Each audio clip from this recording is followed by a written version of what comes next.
Y'all can go ahead and share.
All right, welcome to episode 5 of Intentional Talk.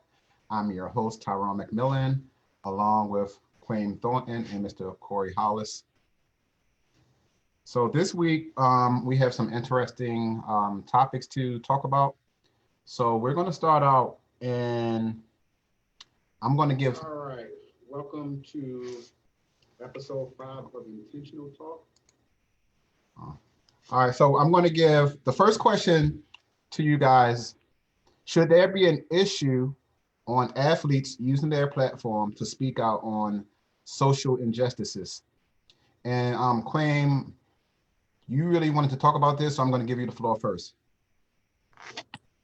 All right, what's up, everybody? So, yes, I brought up this question to the group, and I think that we should want athletes to speak up and share their opinions. These are the individuals who we see so highly. A lot of us see them as idols, people that we can look up to, and individuals who inspire us. So I feel like an athlete is, at the end of the day, a human being more so than anything. They're just like any other person. Just because they have great athletic ability and they're making millions and millions of dollars, at the end of the day, they're still human beings. So absolutely they should be able to voice their opinion. And the origin of this question came from because I was on a sports app, and I was looking at the comments, and every comment that I saw was just like, it was just basically belittling the athlete's word just because they're rich, just because they have a large status. Money has nothing to do with how somebody feels. No amount of money should dictate if my word matters or if it doesn't matter at all. At the end of the day, we're humans, we have feelings, we have emotions, and they should be able to speak out, and there shouldn't be an issue. At the end of the day, there shouldn't be an issue from anybody else. What that person believes or what that person thinks is what they think, and it should be valued just like anybody else's opinion. I hate when people tell athletes to shut up and dribble or shut up and shoot or shut up and catch. You're making millions of dollars. You shouldn't have any type of problems. They're still humans. These people still grew up. A lot of them grew up poor. A lot of them grew up in terrible situations that none of us could imagine. So to tell them that they shouldn't be able to say anything just because of their athletic ability or because they have so and so amounts of money is just absolutely ridiculous. And it really upsets me when individuals, especially to shut up and dribble. I cannot stand with, because you're telling somebody that they shouldn't have a voice just because they're making millions of dollars. That's absolutely absurd. It's ridiculous. What do you guys think? I think if an athlete wants to talk, that athlete should talk. If an athlete wants to be quiet, hey, that athlete can be quiet. Um, I think back to I remember in the Last Dance documentary, a lot of people gave Jordan a hard time for not speaking up. I think it was like during it was like a political campaign, some person from North Carolina. And a lot of people gave Jordan crap about not speaking up and like being a voice for the Black community and for Black people. Well, now, like during like this whole COVID thing and athletes want to play and this and that, you know, if they want to speak up about it, let them speak. Like their health and safety is still a priority. So what? They millionaires. I'm sure they don't want to die, because at the end of the day, they still have a family to go home to. They still have kids they got to feed. You know, they still might do things in the community. They don't want to just be off the face of the earth. Even with like the George Floyd situation, I think that a lot of people, it's like people don't know what side they want to be on. Some people like, oh yeah, athletes, where are you? Where's such and such? Such and such didn't say anything. What he got to say about it? But then for some people, like you said, Claim, it's like shut up and dribble. So I don't know. I think that people as a whole like just need to calm down and let these athletes, if they want to say something, let them say something. But the reason why is because we look up to these athletes as idols. You know, in a lot of communities, people look up to pastors and, you know, people of influence like that. What to a lot of people, an athlete is your first inspiration. You know, bigger than family. To a lot of people, you know, it's an athlete. So if an athlete wants to have a voice, it should not be a problem if that athlete wants to use their voice. All right, so I totally agree with both of you guys. Um, I think that so many times we look at athletes and like you said, we expect them not to say anything, or we expect them not to have any emotions. And you got to think about a lot of the think about the ownership of a lot of these organizations. So it goes to having the people to support you. So a lot of the people that, or a lot of the athletes that want to speak out, think about the ownership. Think about those old white men that own these organizations, that own these companies. Even when Kaepernick started kneeling, a lot of these owners, what did they do? Oh, if you kneel, then you're not going to play on my team. So now you're taking the voice away from these athletes. But I think as athletes, I think they have to use that platform for these issues. Because even think about this, when Colin Kaepernick took a knee, everybody was against him, right? Everybody was talking about, oh, you disrespecting the flag, you disrespecting the military. And listen, I served 9 years in the United States Army. The reason why I fought in the Army is for everyone to have out those rights and privileges that we were, awarded when we were born, when we became citizens. So freedom of speech is me taking a knee. I don't have to stand up for the national anthem. So for people to twist it to say, oh, you're disrespecting the military, you're disrespecting the flag. But think about this. What about when D. Wade was pushing the LGBTQ community, and he was pushing for his son to have a sex change and all these other things? Everybody supported D. Wade, right? You see everybody on Facebook, oh, he's so courageous, he's so strong. But when it comes to athletes speaking up for police brutality or, Black Lives Matter, then there's a problem. So I think that not only do we need athletes to speak up, but I think we need more athletes to speak up. Because think about this. When you think about all of these organizations, especially football and basketball, both of those organizations are predominantly Black athletes. Think about the power these Black athletes would have if they joined together, if they collaborated. The problem is you got one athlete like a Kaepernick and nobody supporting him.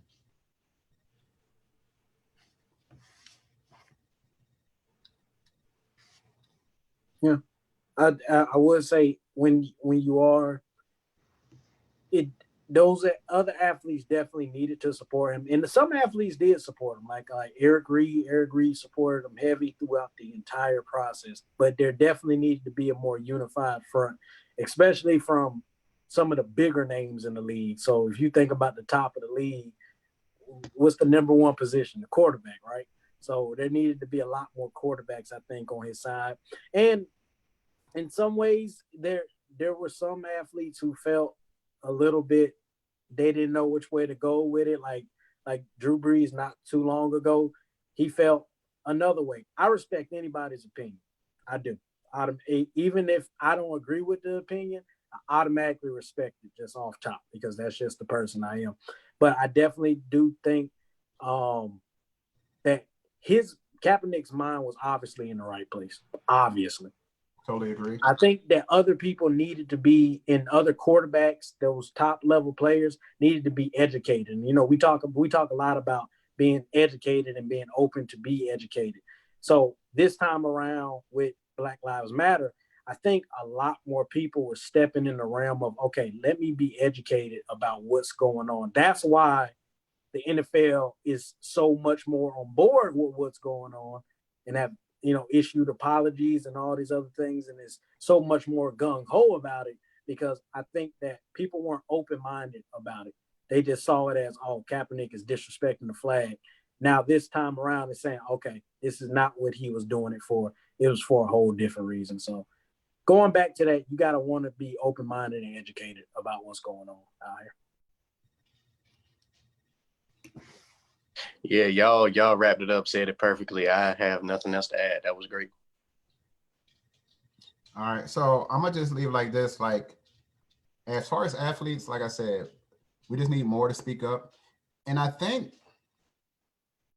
the biggest problem is we still wrapped around this Black Lives Matter. And I told y'all last week that I don't like, I understand the Black Lives Matter, but I don't want that movement to be in the forefront of the civil rights movement, because you have two things going on. You have the civil rights movement going on, and then you have Black Lives Matter. And right now, to me, Black Lives Matter is in the forefront of the civil rights matter. Because think about this, there's no action. We need an action plan. And there's no action that's happening right now. Like, I understand, like, you're taking down monuments and you're doing all of these, but monuments are symbolic, and so it's not action, because I'm taking down, you know, General John Lee monument. That's not action. That's just a symbolism. What action are we taking to give, you know, Black America the same rights and liberties that that other groups have in this world? So I just think that we just need to do more. And our athletes, they definitely have the right to speak up. They definitely have the right to use their platform. I love LeBron. I stand behind LeBron James and, you know, starting the school. And one thing a lot of people don't understand is that a lot of these athletes give back to their communities. So they understand what's happening in their communities. So if they understand what's going on in their communities, why can they not speak about it? Why do they have to shut up and dribble? Because they're making millions of dollars? That don't make sense.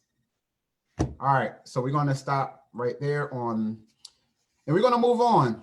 So now, I want to talk about affirmative action. So the question is, has affirmative action truly helped the Black community? And before we answer this question, I got a slideshow that I want to share. So I'm going to please let me know if you can see my screen when I share it. All right.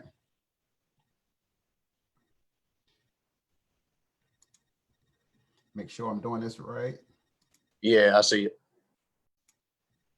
Are we good? Yeah. All right. So we're going to talk about affirmative action, and I wanted to share this slide.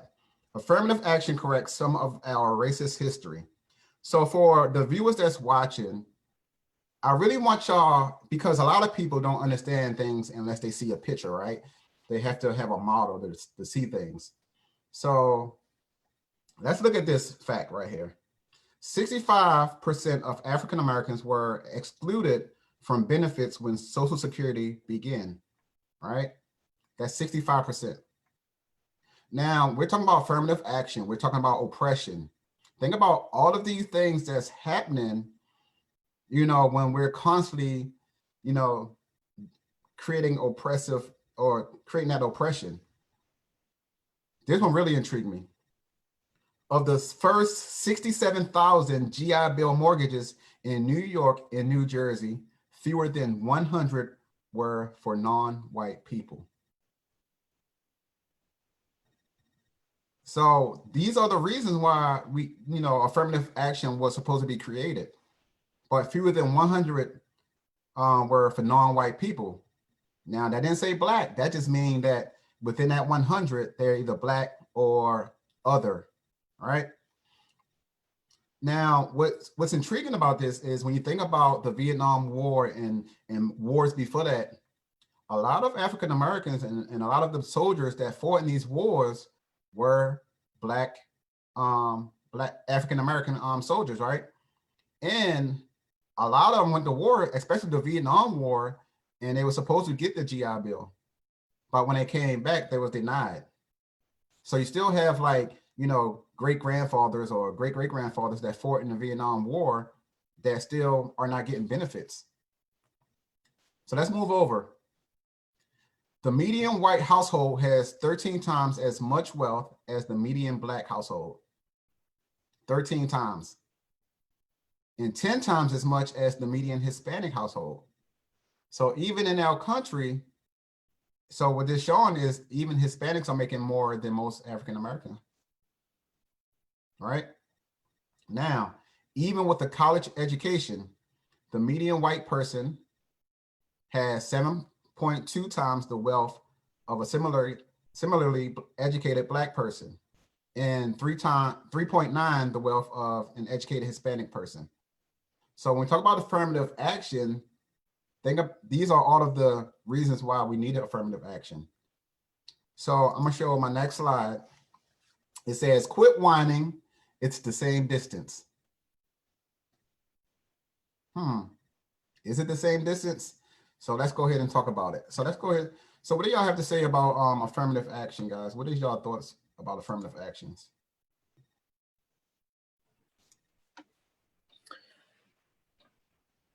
I'm gonna go. I'm just me personally speaking. I think that affirmative action could possibly be more of a detriment, more so than something that's that's a positive, for the pure fact of the automatic thing that somebody might end up going back to is that, oh, this person got this job because of affirmative action. And I've heard that before. Like, oh, well, that's affirmative action in play right there. This person got that job just because it is. No, I got that job because I'm better at everybody else who applied for that job. I don't want to get. I don't believe in consolation prizes or anything like that. Don't give me something just because, oh, we need somebody like you and we need somebody that looks like you in the position. So you know what? We're going to give you that position just because. No, I want to get hired because I'm the best. I beat everybody out. I beat all the rest of the competition out. Don't just give me something just to get it. So I feel like affirmative action gives somebody an excuse as to the reason why I might be in that position. This person, oh, man, Quayne, he got that position because of affirmative action. Man, that affirmative action. Not, oh, man, hey, man, Quayne, he interviewed for that job and he blew the rest of the competition out the water. He earned that. So I think affirmative action is I can see it why it was put in place as a positive, but I see it as a negative because I feel like people might see it as, okay, I got in that position because of that. Mm-hmm. Hey, Tyron, can you repeat your question so I can make sure I'm hearing it correctly? Has affirmative action truly helped the Black community? All right, so I think it's both sides. I think that it's helped. Basically, I think it's helped people become aware that there might be a lack of people of color in positions. But you know, yes, I'm sure it helps them some people get jobs.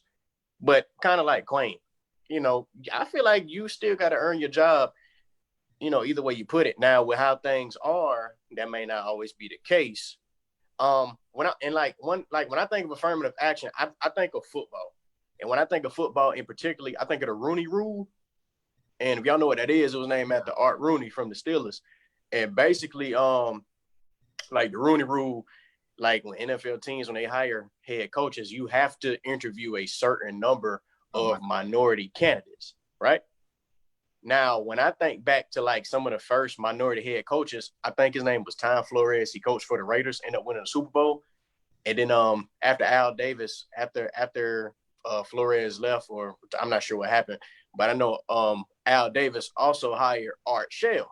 So I think these were like the first two just strictly minority candidates. So then when you look at something like the NFL now, people still say, you know, there's a lack of minority candidates as head coaches. So I think that something like the Rooney Rule, which is affirmative action, is definitely caused awareness, but kind of like Quayne said, I think it's more of a detriment because nobody's just get a position. When I think of the NFL is a business. Now, we can have our own opinions about these owners and, you know, have our own say so, but the NFL is a business. And when I think about the people that are most likely getting, well, the people that get most of these NFL jobs, the majority of them are a coordinator of offense or defense. Typically, that's what it is. Now, go and look at the number of coordinators that have a position of color there. It's not a very high number. Most people of color, they actually coach just positions like corners, linebackers, D-line. They're not elevating. So, you know, in something like the Rooney Rule, yeah, we might want to give a minority coach a chance, but has that coach strictly proven himself at that next level, such as a coordinator role? Chances are he hasn't, because he hasn't been given that opportunity. So I think it's all about opportunity. A lot of times, some people don't get the opportunity to elevate as they should. So then it becomes a problem.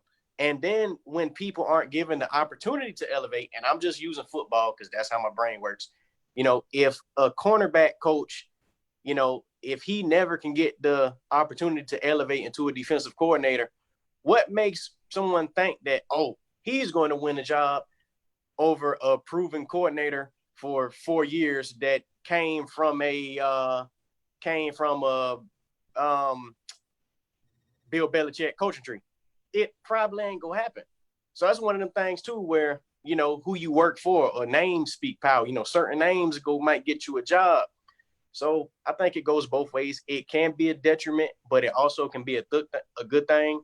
But more often than not, affirmative action was created because of a previous problem. But now affirmative action is not going away because these same problems still exist. Awesome, my brother. Love that analogy, the football analogy. Very Appreciate it. Forward and to the point. So affirmative action date back to like 1961 under when John F. Kennedy signed the executive order. So the affirmative action was created to, I'm going to read it, to ensure that applicants are treated equally without regard to race, color, religion, sex, or national origin. So think about in the 60s where, you know, we were still, you know, fighting for freedom and fighting to end segregation. So to me, affirmative action, like you said, I'm going to say it helped a little bit, but it didn't help a lot, because to me, only thing it did was it gave, because even if you talk about like football, like you like to talk about football, even if you talk about football, it just gave the owners, now the owners they don't have to hire a black coach, but they have to do what? They have to interview a black coach. So it's just like so many other organizations and so many businesses where they might interview you, but they don't have to hire you. So at least when they say, oh, how many minorities did you interview? I can check off a box. So to me, affirmative action didn't really help. And also think about this. If I am an old white guy hiring for my organization or my company, right? And I have a black male, but then I also have a white female. Who you think gonna get the job?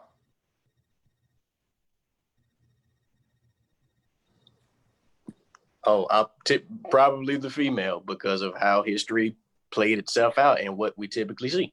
So the problem with affirmative action is, and a lot of people got it confused because I always heard that I heard white people say, "Oh, black people are taking our jobs."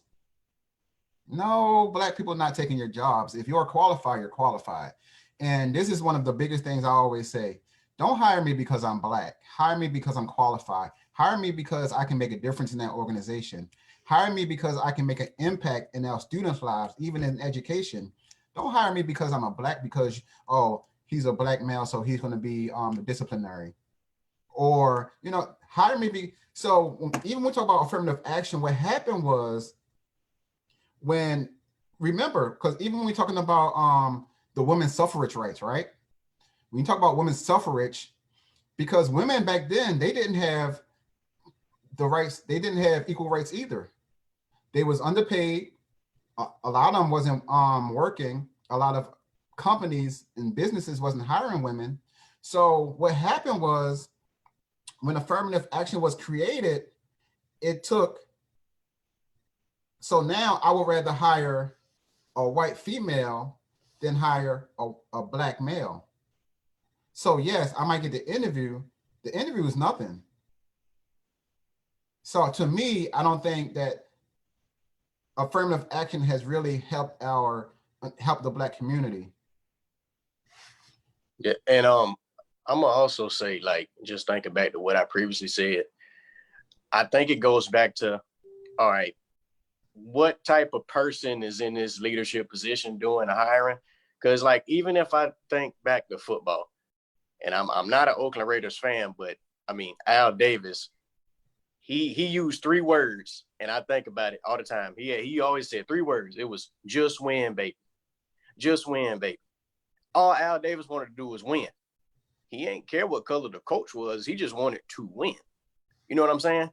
And I feel like if a lot of people in power, if they had this mindset, like, all right, let's make money, let's just win, or whatever. If everybody had that mindset and was just strictly about their business and their goals, things like affirmative action would never exist, or things like affirmative action would go away, because at the end of the day, you have a business or whatever, but it's many ways to look at it. Of course, every position of power is different areas. So I feel like it's a very broad spectrum of things we could talk about with affirmative action, but from the football analogy, that's my perspective. What about Crane? Good. You guys set it off. So I'm gonna just end affirmative action like this, and I think we just have to really start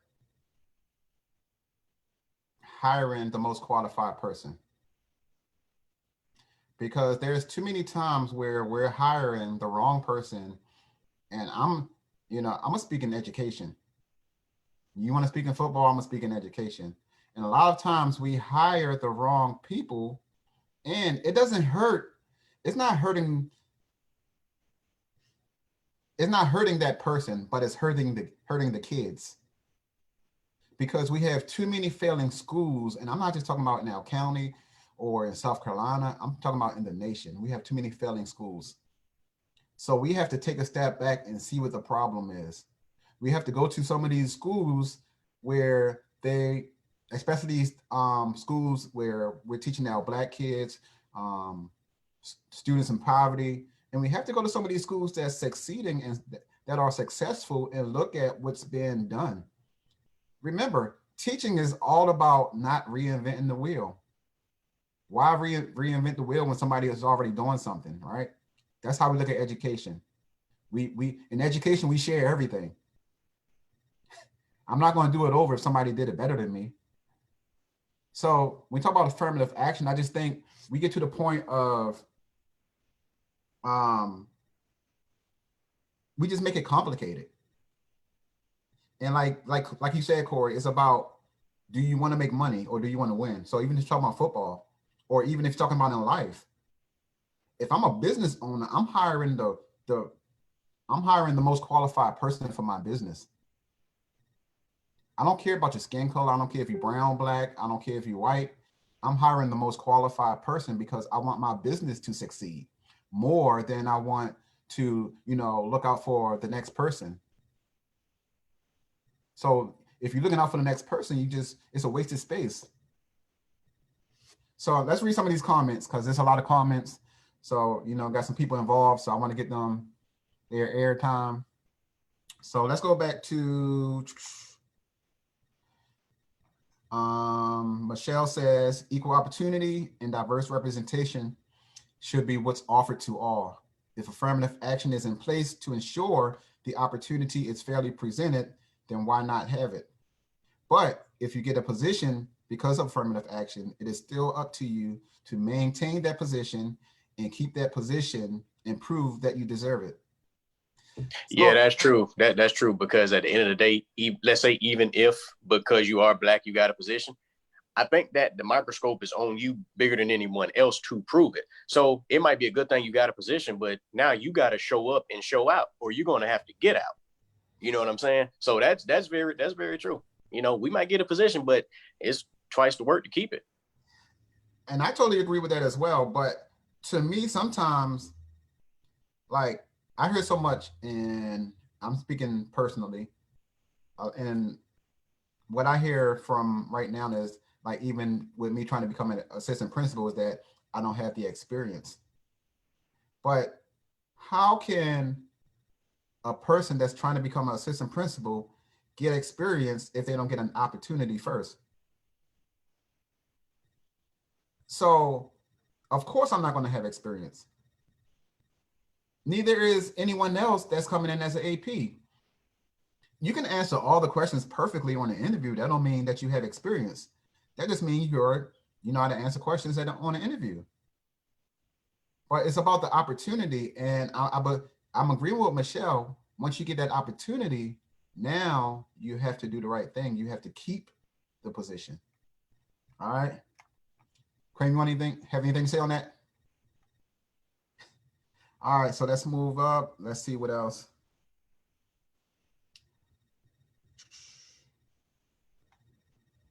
I thought somebody else. All right, Miss Michelle is involved today. Thank you, Michelle. So Michelle also said they should remove the question of race and gender from applications.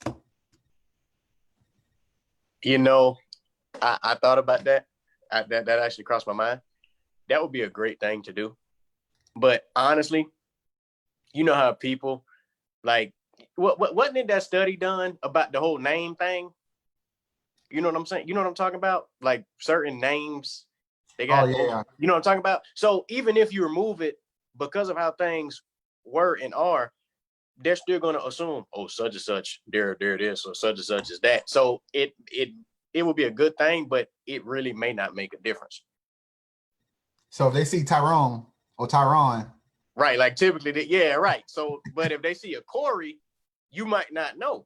You see what I'm saying? So I think it would be a good thing to remove it, but would it really work?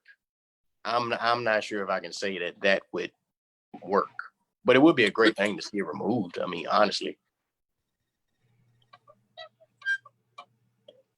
If I feel like if you do remove it to an extent, it definitely would take some bias out, because if you see a name like Queen, that can go kind of either way. I've never really had any prejudice towards my name, but I feel still at the same time, it still wouldn't matter. I don't think it would matter, because even if you still do get the interview, if they're having some prejudices anyway, as soon as you walk through the door, I think it'd end up deterring them regardless. So I think if we're taking names and genders off of the application because of that fact right there. I think still at the end of the day, once you get to the interview, those same prejudices are going to come out anyway, whether you have it on the application or not. But I would understand. I would understand, because if you get that person, if you're not getting the interview because of your name or because of your gender or because of your race, then you could show that person once you get to the interview that, all right, yeah, I'm an educated individual. I'm the best person who could be hired. So I can see how it could be definitely a positive, for sure, for sure. Go ahead, Corey. You want to say something? Hey, Cohen, what you just said, like once you get to that spot, because it's not your name, your gender, once you get to that spot, you can then show like, hey, I'm the best person for the job. So maybe we should, I think maybe we should, because that gets your foot in the door. Now it's up to you what you're going to do once you get that foot in the door. Kind of like what I said, you go show up and show out, or yeah. So maybe we should, because if you talk in your game, and if you know what you're talking about, and if you're educated in the position you're going for, I then feel like it's going to be hard to turn. I think it might be kind of hard to turn somebody down if the person of color, if they have it all, and if they seem like they know everything. I think from then it's kind of like, all right, guys, he or she knows his stuff. So it's almost like I think it's a better chance of getting hired. So maybe it is a good thing to take all this stuff off. And opportunity is certainly everything. And I know I said on the front, and this was, so when I said okay, I was still kind of mulling over in my mind the affirmative action thing, because I said I stand by this. I don't want to get hired just because of affirmative action. I'm standing by that 1,000%. I want it because I'm the best at what I do, and I was the best candidate for it. But on the flip side, because I'm always playing devil's advocate to myself, if opportunity is everything, and like you guys said, if you can get the opportunity, it's about what you do with it after the fact. So on the flip side of that, if affirmative action or taking names off of the application, or race or gender, whatever, off the application, give somebody an opportunity and they can seize that opportunity, absolutely. Affirmative action is definitely a positive thing, and taking and making the application process different would also be a positive thing as well. I think I agree with you guys, and I agree with Michelle. I think they should take it off the application, but at the same time, I'm kind of thinking about the systemic racism behind a lot of these institutions. So even like you said, even if, remember, a lot of these issues were created when after the Civil Rights Act and after we ended segregation. So therefore, a lot of people couldn't be open about racism anymore. So you don't see that many KKK members just walking around, or white people lynching black people. So therefore, a lot of white people had to be more covert with their racism or their biases. So therefore, I think a lot of the problems with the systemic racism was created because of these issues. So even if you take a name, or if you take that box off the application, I still don't see it fixing anything, because the problems and the issues are still going to be there. I think it would be good. I think they need to take the felony box off of the application. And that's another discussion that we can talk about, because even as a felon, I believe that once you serve your time, and once you did your time and you served your time and you paid the price. So if you did a crime and you did 10 years, after those 10 years, you should not be punished. Remember, this is still systemic racism when you're talking about, the felony box. Because now, if you're talking about affirmative action, think about how, as a felon, now you're not even part of society anymore as a felon. You can't vote. You can't get housing assistance. You can't get government assistance. So you're not even part of society anymore as a felon. So why is that an issue? Why is that box still on applications? You served your time. Now, if you are a mass murderer and you out there committing murders, that's one thing. But if you went to jail for, when you was 15 because you sold some weed or you sold some dope, that shouldn't haunt you for the rest of your life. Think about the 3-strike rule. Think about how all of these things are affecting the Black community. So now, like you said, I can't get a house, I can't get a good job, I can't go to school. So even with that felony box, now you're not even part of society anymore. So it's a lot of things that don't need to be on the applications.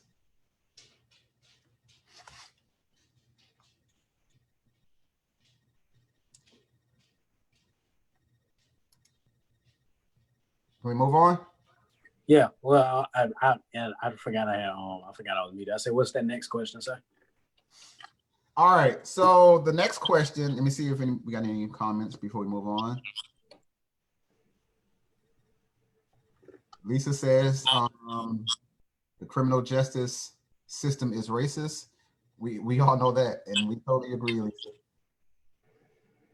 All right. So the next question is, do some white people take the success of Black elites in the wealthy class as progress or payment for years of oppression?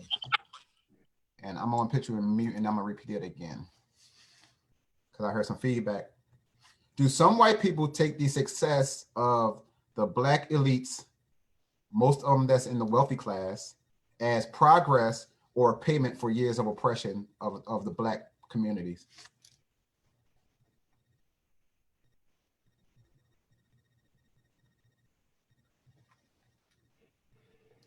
Anybody want to start or want me to start?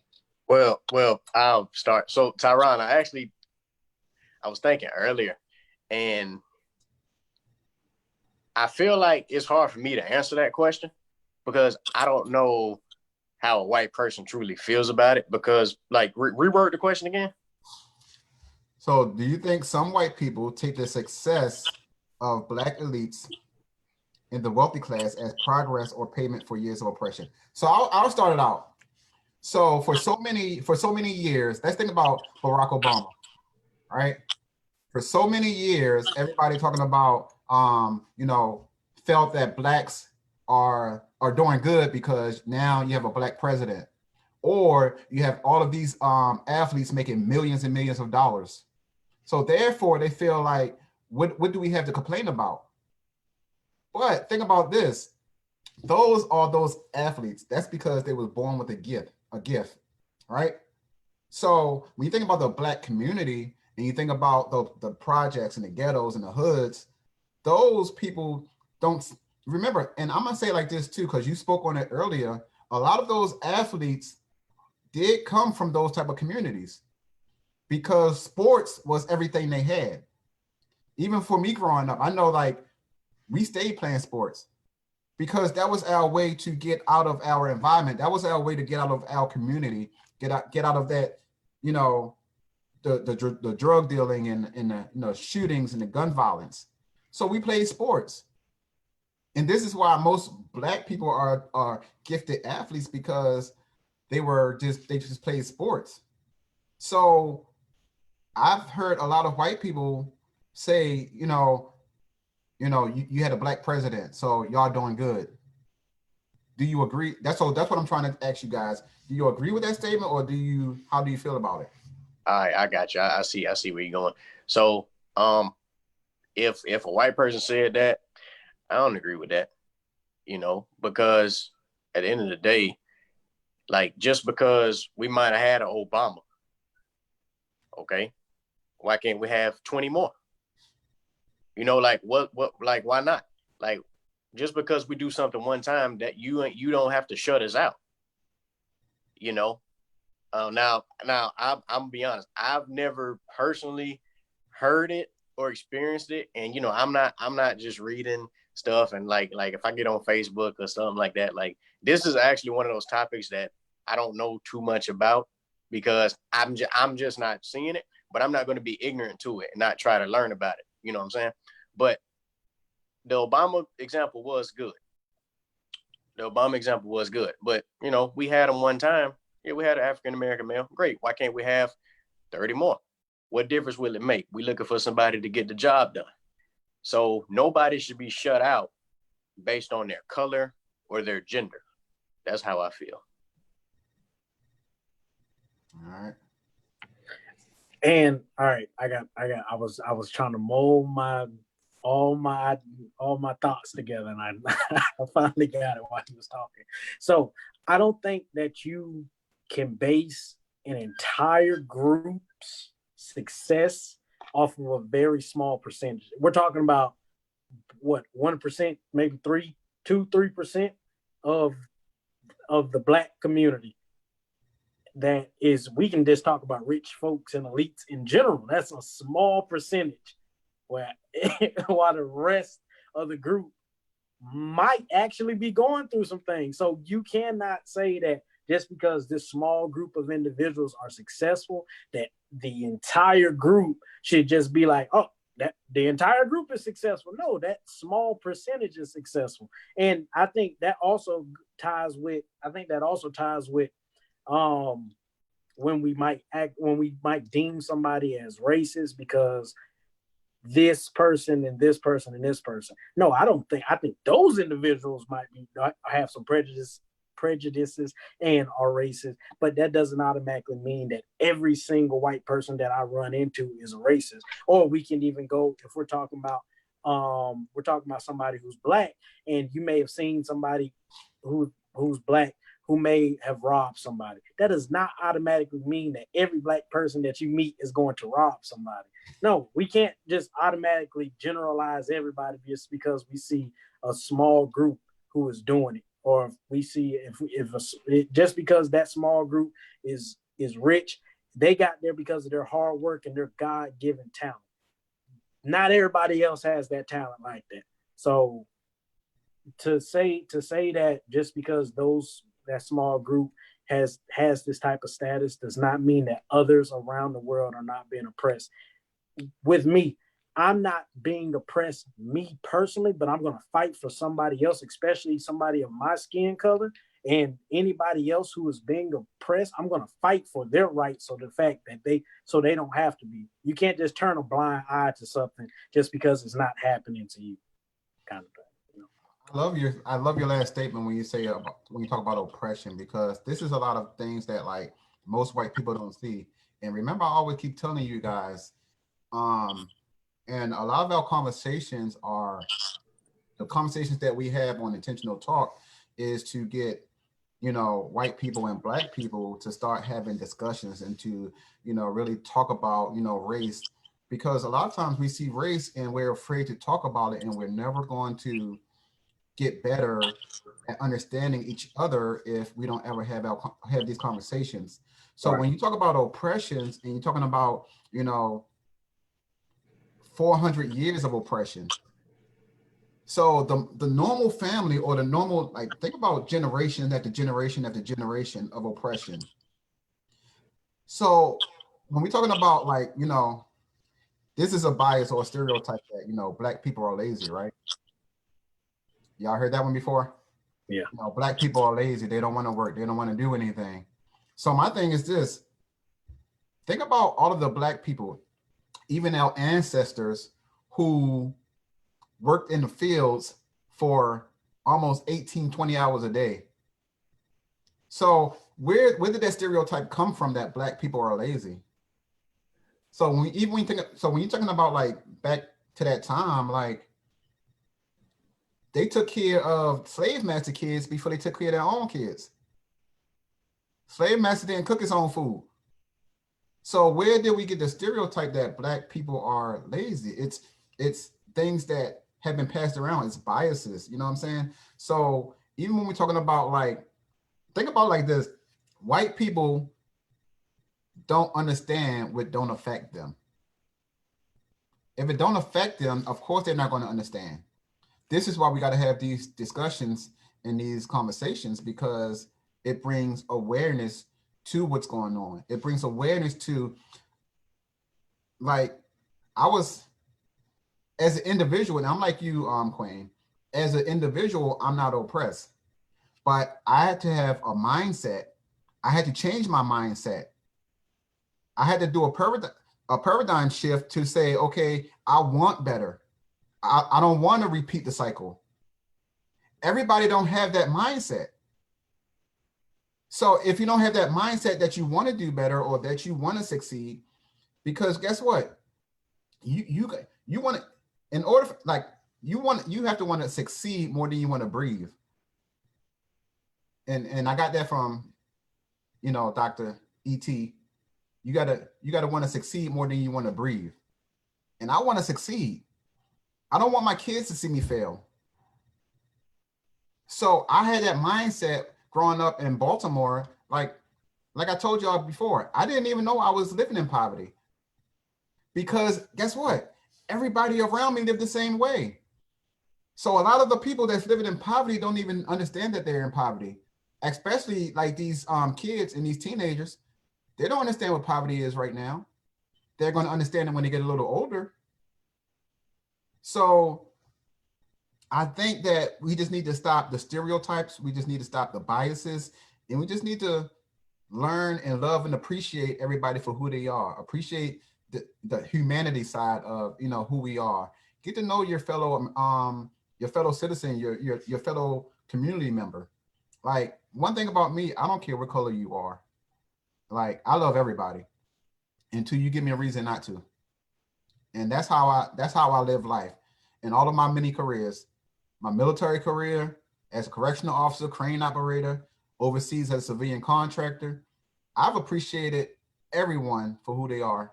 Nationality, race, I don't care. You treat me with respect, I'm gonna treat you with respect. That's how it is.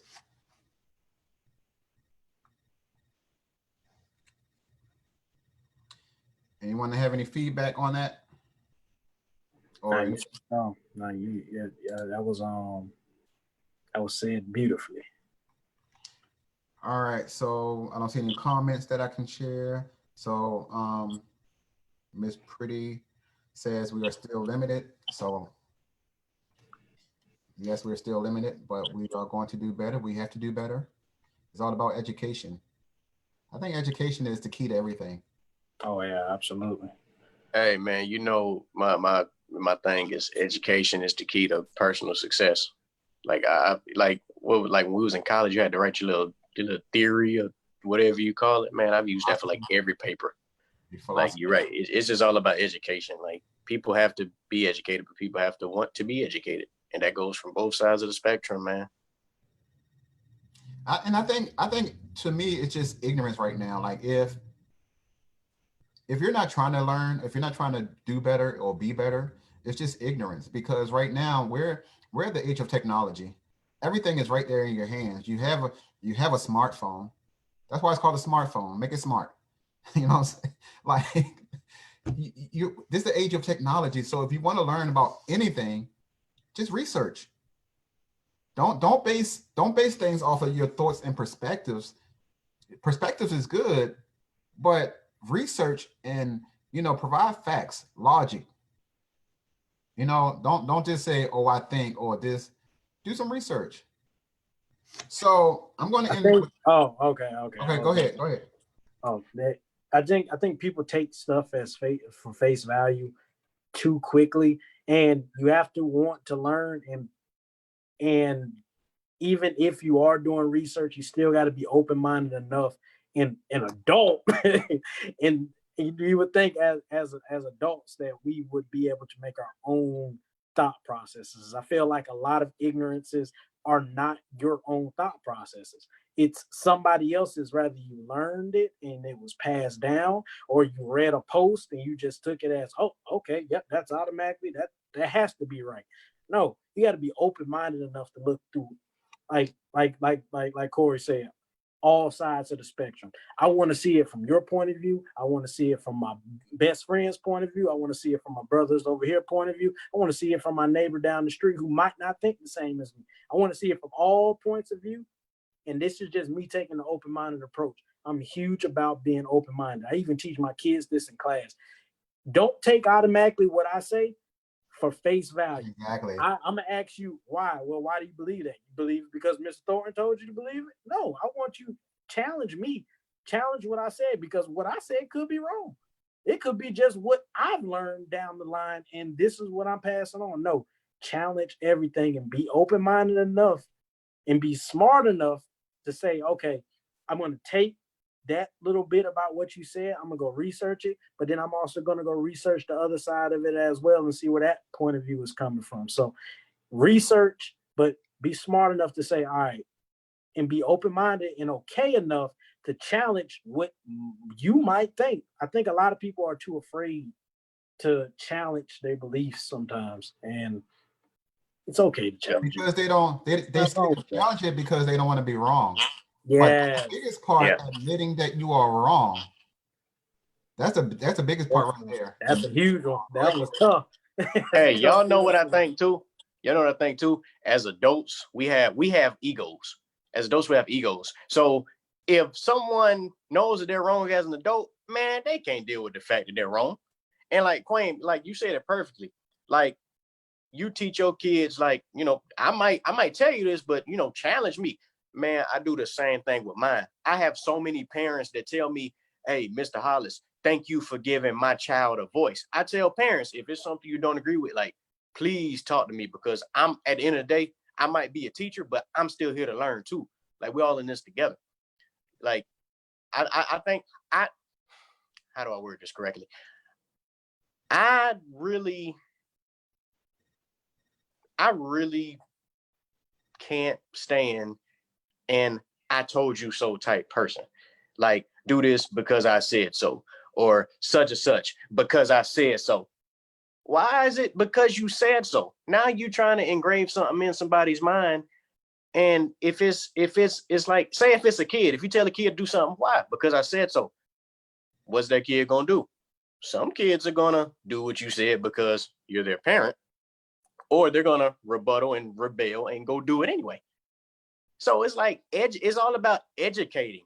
Like, you should always want to educate people, to have an open mindset. And when you don't give kids a voice, or if you say because I said so, you're shutting down their mind. And I think that that's a trickle down effect to when they get older. It's like their mind is shut down. So now as an adult, they can't hear anything.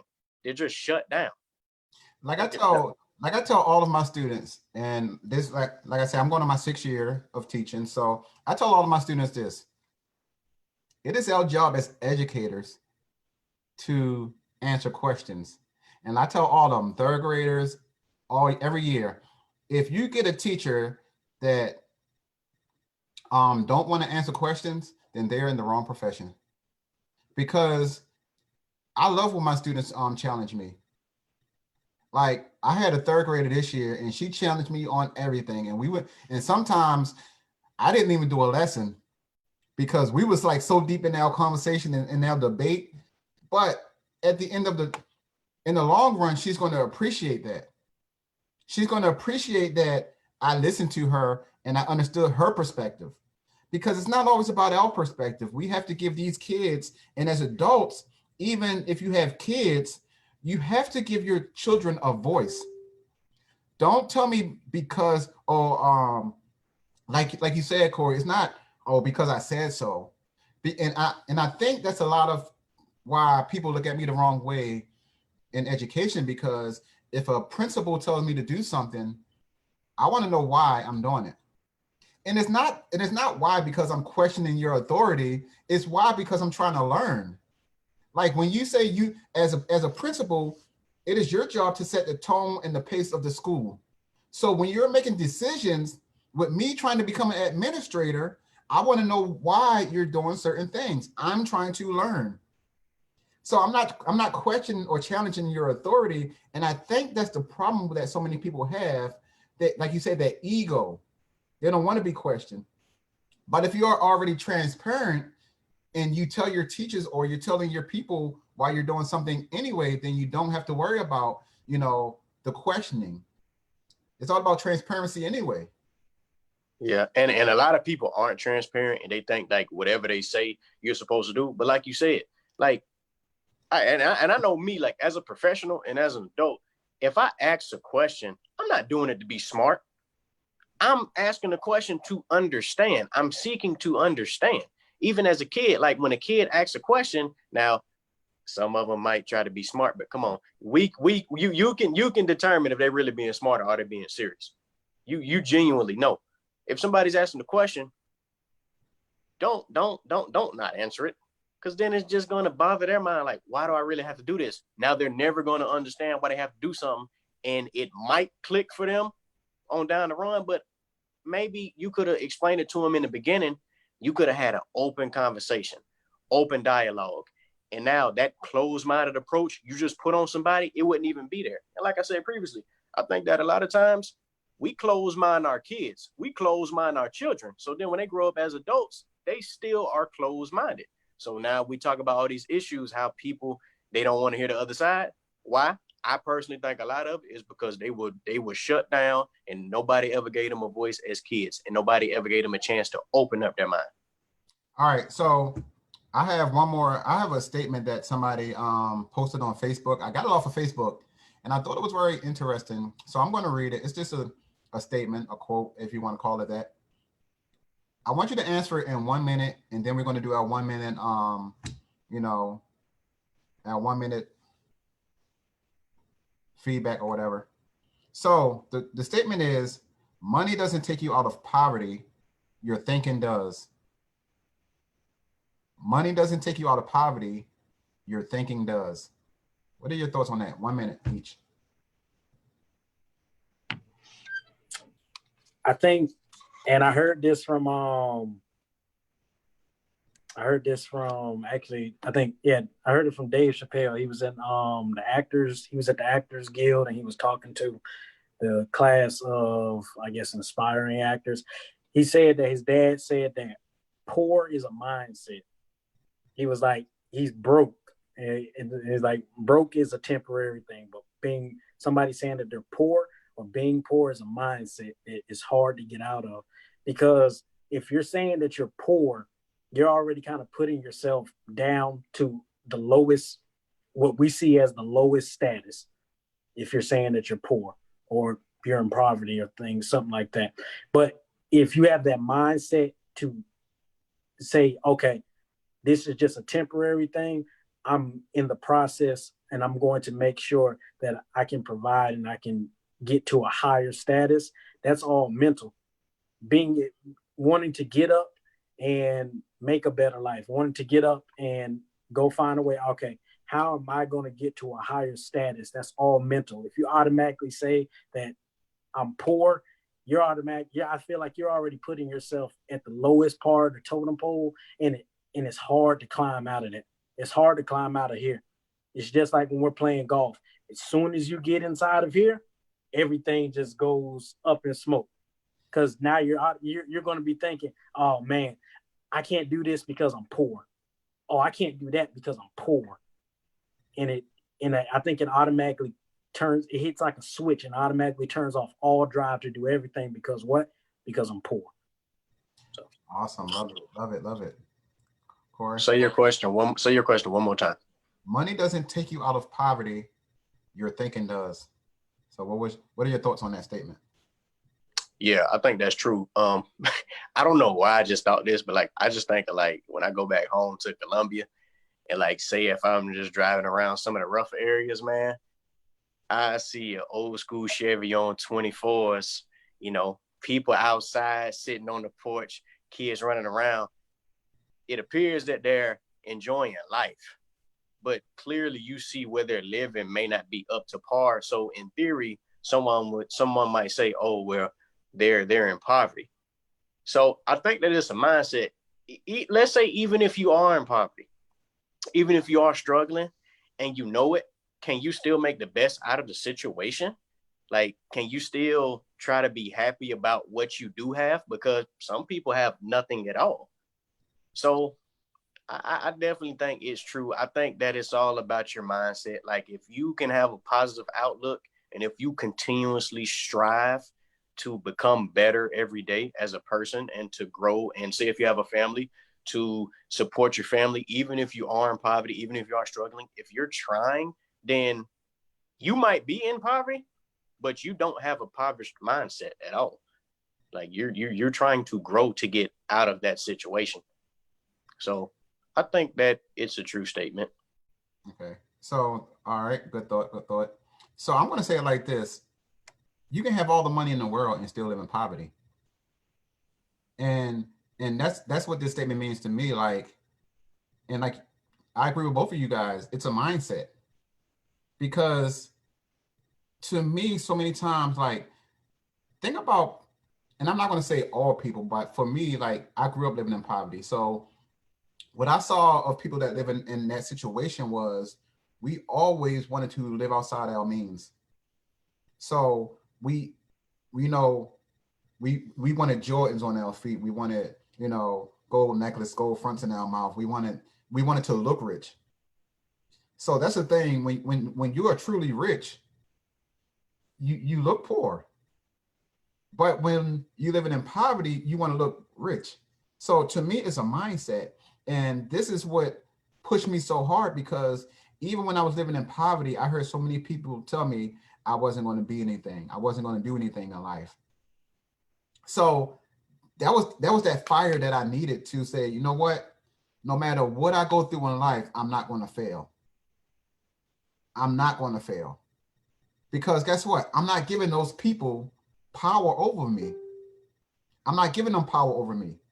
Because if I fail, like who said that? I forgot, one of y'all said it. I told you so. You know what I'm saying?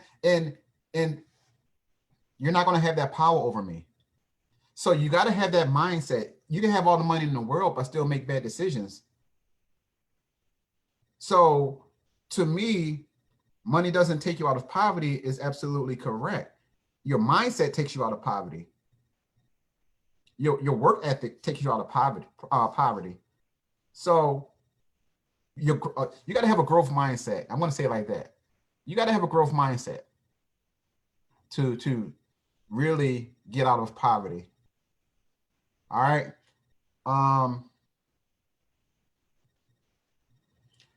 Let's see. I'm gonna read. So Miss Pretty said, just like when you make negative comments, you are already speaking it into existence. I have been guilty of that. So she's agreeing with, I think Corey said that. Pretty much. And like you said, when we also, this is why I hate bad educators. And I'm going to say it like this. I hate bad educators, because you speak stuff into these kids' mind until you speak it into existence. Think about if we tell our Black and brown kids, or tell all of our kids that they can be successful, that they can go to college. You have these bad educators that's demoralizing our kids, and they don't need to be educators. This is why we need highly qualified educators, because this is the problem. When you speak things into these kids, they start believing it, especially in elementary. This is why we really have to be careful in elementary school when we speak into the existence, because guess what? They're going to grow up and they're going to believe those things. All right. So we are at the end of our show. So you have your 1 minute shout out or 1 minute feedback. Let's go. You want to start with Mr. Corey, or I want to go first? All right, Queen. Gotta unmute myself. Thank you, sir. Thank you. I want to shout out my two brothers on the call right here. Appreciate you guys. Love you guys. Keep on pushing me. Helping me get out of my own head sometimes. Most recently on the golf course. Definitely helps calm me down. I'm usually a calm, happy person, but I'm a competitive person also. So thank you for keeping me in my zen. So I appreciate you two, gentlemen. Appreciate you too. Yeah. Hey man, I appreciate y'all too. Even like with golf, like we've been picking up golf and really playing it. Tyron, you've been teaching me a lot, but Quame also, letting me teach you a couple things as well. Even though I know you get frustrated, I know I've learned you to know when I can talk to you and help you. So thank you for letting me. But also, shout out to my brother, one of my best friends, Ryan, and his wife Mahogany, they just had a little boy. Shout out to y'all, man. Beautiful baby. If y'all watching the show, love y'all. Be safe. God bless y'all, man. All right. So I just want to say I appreciate you two as well. You guys have been with me even when I first started talking about intentional talk and the ideas that I had. You know, you two supported me from the beginning. So I just want to say thank you to you two because for anybody that's watching, you got to surround yourself with like-minded individuals. You have to surround yourself with people that are pushing you to do better. And it's okay that, listen, everybody in your life right now is not meant to be in your life. And you have to realize that in order for you to grow, sometimes you have to get rid of some people. Because I can tell you right here, between us three and even with Willie, you know, we try to constantly push each other where it's all positive energy. We all support one each other, you know, each other goals. Find you friends that's going to support your goals, not question your goals or why you want to do that. When I told Corey and Queen that I wanted to do this intentional talk, hey, big bro, it's whatever. When I told Corey and Queen that I wanted to start a mentor program, hey, big bro, is whatever. So, and I want to bring, I'm about what, 15 years older than y'all, maybe. So it's my goal as a Black male to be a role model and a mentor to Corey and Queen. And this is why you know, they can come to my house whenever they want to. They family now. And if you're in a position to be a mentor or a role model to people, then this is what we need from more people. Because guess what? Just like I don't want to fail, I'm not letting Queen and Corey fail. I'm not letting them fail. Because if they fail, then I fail. So you got to have friends that have that same mindset. If they fail, I fail.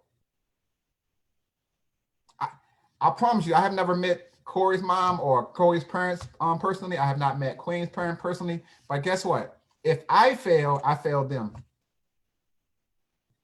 Because like I told you guys, with you guys being here, I understand what it's like not being around family.